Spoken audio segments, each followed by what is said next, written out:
உங்களுடைய ஆட்சி காலத்துல இதே மாதிரி போலீஸ் விசாரணையில 24 பேர் இறந்து போயிருக்கிறாங்க. அந்த 24 பேரோட குடும்பத்துக்கும் நீங்க சாரி சொன்னீங்களா? தயவு செஞ்சு சாரி சொல்லிருங்க. அஜித்குமார் அவர்கள் குடும்பத்துக்கு நீங்க கொடுத்த நிவாரணம் மாதிரி இந்த 24 பேர் குடும்பத்துக்கும் நீங்க நிவாரணம் கொடுத்தீங்களா?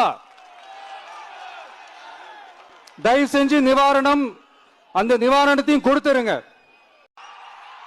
ஒரு சாதாரண ஒரு எளிய குடும்பத்தை சேர்ந்த ஒரு இளைஞர்,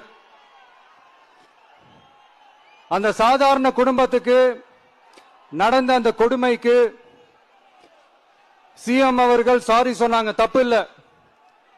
இப்ப அதோட சேர்த்து இதையும் கொஞ்சம் பண்ணிருங்க சிஎம் சார்.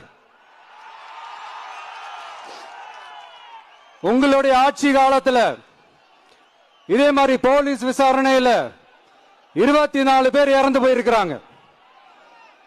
அந்த 24 பேரோட குடும்பத்துக்கும் நீங்க சாரி சொன்னீங்களா? தயவு செஞ்சு சாரி சொல்லிருங்க.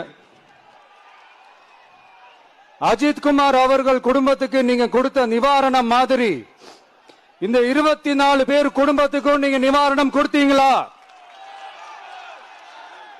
தயவு செஞ்சு நிவாரணம், அந்த நிவாரணத்தையும் கொடுத்துருங்க. சாத்தான்குளம் ஜபராஜ் பெனிக்ஸ் அந்த கேஸ் வந்து சிபிஐக்கு மாத்தினப்போ இது தமிழ்நாட்டோட காவல்துறைக்கு அவமானம்னு சொன்னீங்க. இன்னைக்கு நீங்க உத்தரவிட்டதுக்கு பேர் என்னங்க சார்? திராவிட முன்னேற்றக் கழகத்தின் ஆட்சியில் 24 லாக்அப் மரணங்கள் நடந்துள்ளதாக ஆளும் கட்சிக்கு எதிராக தமிழக வெற்றிக் கழகம் தலைவர் விஜய் சார்பில் இன்று போராட்டம் நடந்தது.